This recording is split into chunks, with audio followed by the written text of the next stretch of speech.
maxaan dhadhan ku hayo dhaayahu kaliga rabin inay kugu dhaydagaan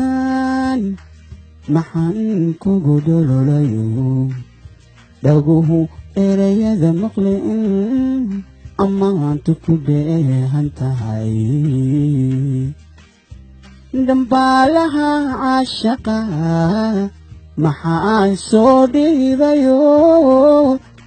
intaan dhiga iga shubay usoo dhigay aawada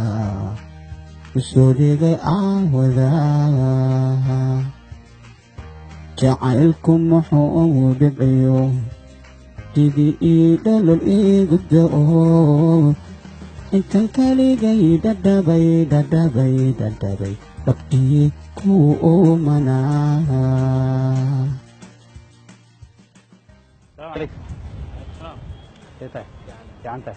ما شاء الله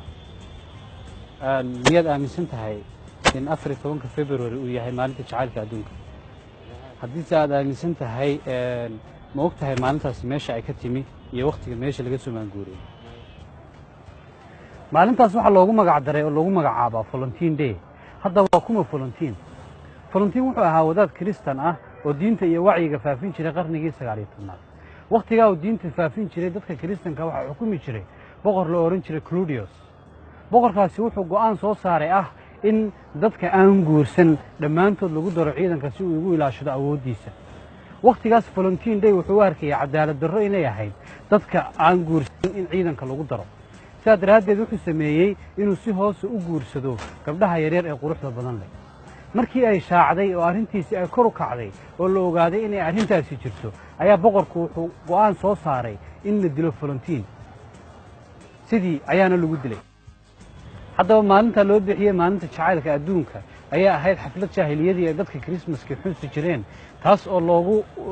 loogu xidhiidhinayo dilkii ninka Valentin la oran jiray oo ku beegnayd 14 bishii February 270 nabi ciise dabadii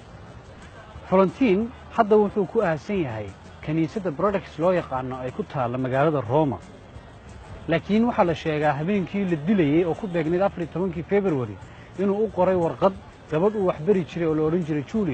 Julio waxay bilowday markii uu dhintay kadib inay xabaashiisa ku aasto ubax cas ay ku beerto oo hadda calaamadda loo adeegsado saaxiibtinimada iyo jacaylka ee 14 February la siiyay maalinta February 14 February ee loogu magac daray Valentin Day halkaas ayay ka timi markeedii hore haddaba diintu maxay ka qabtaa maalinta noocan ah nabiga sallallahu alayhi wa sallam wuxuu yiri waxaad raaci doontaan kuwii idinka horeeyay wadadoodii idinkoo u maraya taako iyo dhudhun ilaa aad ka galeeyay ilaa hadii ay galaan dad mascagalay waad daba gali doontaan saxaabadu waxay weydiiyeen nabiyow dadka aan sheegaysaa soo ma aha kristanka iyo dadka yuhuudda nabigu wuxuu ku yiri haa haddaba culimada islaamka dhammaantood waxay isku waafaqsan yihiin in ay maalintani tahay maalin xaaraana oo dhammaan ummadda muslimka ay ka xaaraan tahay inay xusaan inay hadiyada isu geeyaan iyo inay maalinta xaflado gaar ah qabsadaan ay ku xusayaan maalinta noocan ah haddaba walaalkayga muslimka ay daawanaya gaar ahaan ummadda Soomaaliyeed waxaan leeyahay qof kasta laba kasta oo lamaane ah waxa maalinta jacaylka adduunka u ah maalintii ay iyagu isbarteen oo xiriirkooda iyo jacaylkooda uu bilaabay haddii aad xasuusato maalintii aad adiga lamaanaha isbarteen maalintaas ay idin maalinta jacaylka adduunka laakiin aynu ku tigtoonaano inaynu xusno maalinta noocan wad maasantii jacaylku muxuu dhibciyo sidii ii dhalol igu da'o intan kaligay dhadhabay dhabtii ku umanaa